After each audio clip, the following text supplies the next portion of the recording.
Hey everybody, we are going to be looking at 3 different movements for core, glute, and leg strength that don't require weights or laying down. So this is perfect for you if you prefer not to do working out on the floor or don't have access to weights and you just want a simple selection of options so that you can get stronger. So we're going to start with one of my favorite movements, which is the split squat.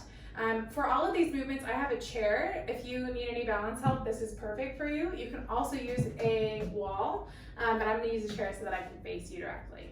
So for this split squat, what I recommend doing is first activating your core. So I like to think about my ribs tucking down, pushing towards my hips, and my hips tucking up towards my ribs. This activates ab muscles. It also helps protect your back because it's pulling and lengthening down right here, so that you don't have a tight low back with a lot of pressure.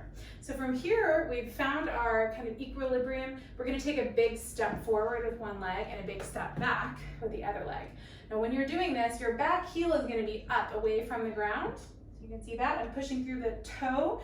And then we wanna make sure that our feet aren't railroad track or tightrope alignment, like right in the same line. Open up your feet as wide as you need to go for stability. The wider it is, the more stable it is. So you're gonna keep your feet, whatever feels comfortable for you. Weight in the front leg should be in the heel. Weight in the back leg should be in the toe. And then you can use this for balance. From here, we're gonna bend both knees at the same time, nice and steady. You can go as slow as you want. You can also go fast. What we don't wanna do is collapse forward though. So you're keeping that torso nice and long. I recommend doing as many reps as you need to do to feel like you're feeling something's happening, but not so many that you start to feel like kind of pulling on your knee. Then you're gonna step that front foot forward or the back foot forward, and then we switch legs, nice and slow, and we go back to doing the same thing, but on the other side. So that's our split squat. Next movement is gonna be the lateral movement, meaning sideways. This is great if you have hip mobility issues, if you do a lot of twisting in your life, or if you just have a lot of glute or knee related pain and you're wanting to strengthen it without aggravating anything, this is very low key.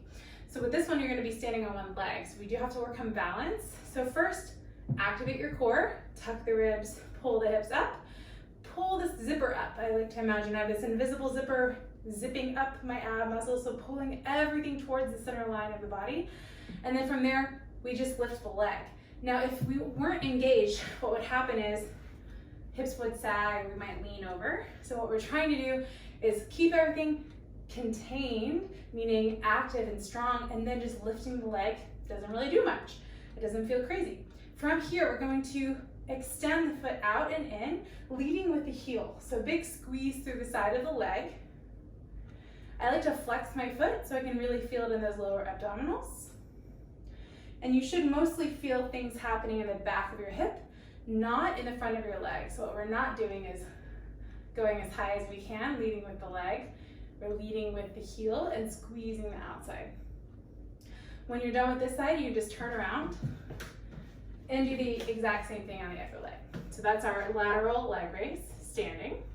And then another option is going to be our hip hinge. So with a hip hinge, this is excellent if you have to pick things up a lot, or if you have any kind of low back pain that's not related to a specific injury necessarily, just a lot of tension. This is perfect for you. What we're going to do is first engage the core. This is starting to sound familiar. And then we're going to bend the knees slightly so that we're not locking them. From here, I like to imagine a pulley system or a push-pull system. We're going to be pulling one direction with the hips as we're pulling the other direction with the chest.